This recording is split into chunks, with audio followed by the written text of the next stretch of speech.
Hello, I'm Gail Ellison. We're back with part 2 on the active image paper. I'm going to show you some more techniques to use that are very simple and lots of fun.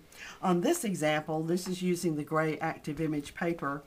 All I have done is taken two Impression Obsession images, the flowers and the words, and colored them in, and then aligned the lens so that I have a vertical 3D look. And as I mentioned on the previous video, you're not able to see that 3D look, but these flowers look like they're just really floating on top of those gray lines. They're sort of suspended. It's a really neat look.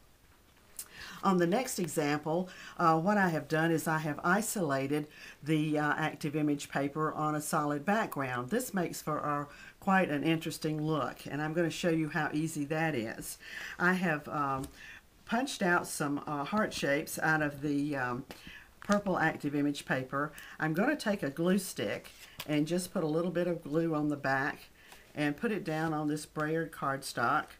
Then I'm going to take the lens and place the lens over and look and see if I like that alignment. If not, I'll just keep moving it just a little bit. You don't have to move it much until I see the alignment that I like.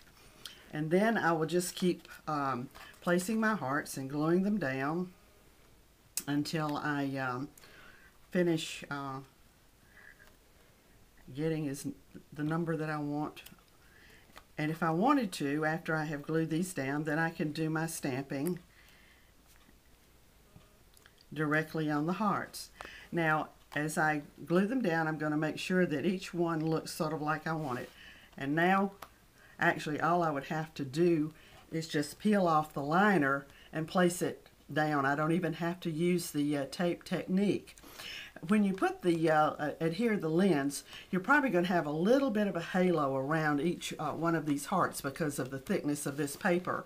And after the lens is applied, all you need to do is just turn that over, and you can take a tool or a widget or even your fingernail, and you can just work that halo out so that you can still see just a little bit of what I'm talking about, a little bit of a shadow of a halo there, but you can work those halos out with a tool. The next technique that I'm going to show you is using a punch again. We're going to punch out a shape and do stamping on the green active image paper. When the lens is applied, you're going to have that adhesive showing through on the back. This adhesive is very aggressive so that it will hold beads or glitter or most anything that you would want to put in there and have another dimension so that you can end up having a card like this. That's a very quick and easy card as well. The next thing I'm going to show you is this little canvas mesh. It's a fun stamp.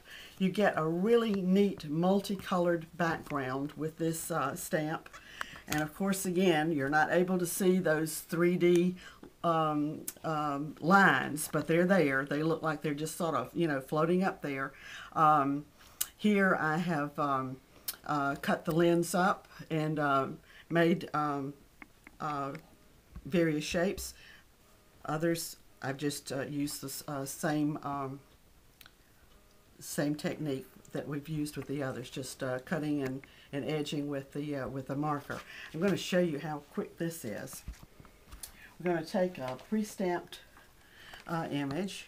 I'm going to take a Kaleidocolor, and I'll push the colors together so that I will be getting a number of blended colors. And I'm going to ink my stamp up. And as I stamp, I'm going to be stamping some straight up and down because these are the ones that I'm going to want to make sure that I have aligned. Then the others, I can just stamp randomly.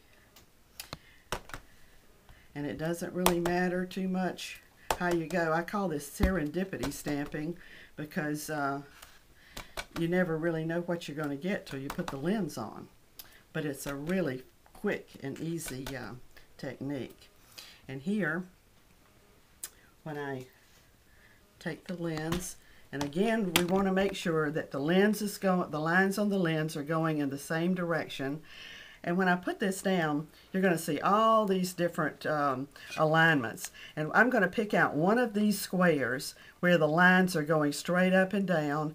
And if I wanted to, I could have it on a diagonal, but here I'm going to keep moving it and moving it until you see I've got this one just right straight up and down, and then just let whatever happens with the others. And the way I will make sure that I get that alignment just the way I like it, I'll do this tape method again, like I showed you on the earlier one, where I just peel this back and crease it down so that it doesn't flip up. And that thickness again is going to keep it from sticking down.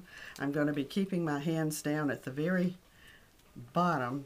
And here again, I'm just going to move that lens until I see those lines get exactly the way I want them. And when I see them straight up, I'm focusing just on one square, then I'm going to move this up just a little bit to make sure that I've got my lens right on the top and I don't cut off my image there. Okay. Now I can touch it down. And of course, when the lens sticks down, it really pops up. You can see it a whole lot more clearly.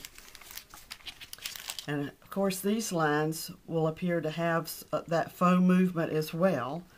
And of course, you'll always want to turn it over and smooth out the air and get all of the air out. And this is just one of the number of ways you can use this little stamp. I think you'll have lots of fun either with the active image paper or with this stamp that provides a lined pattern. Now go have fun again.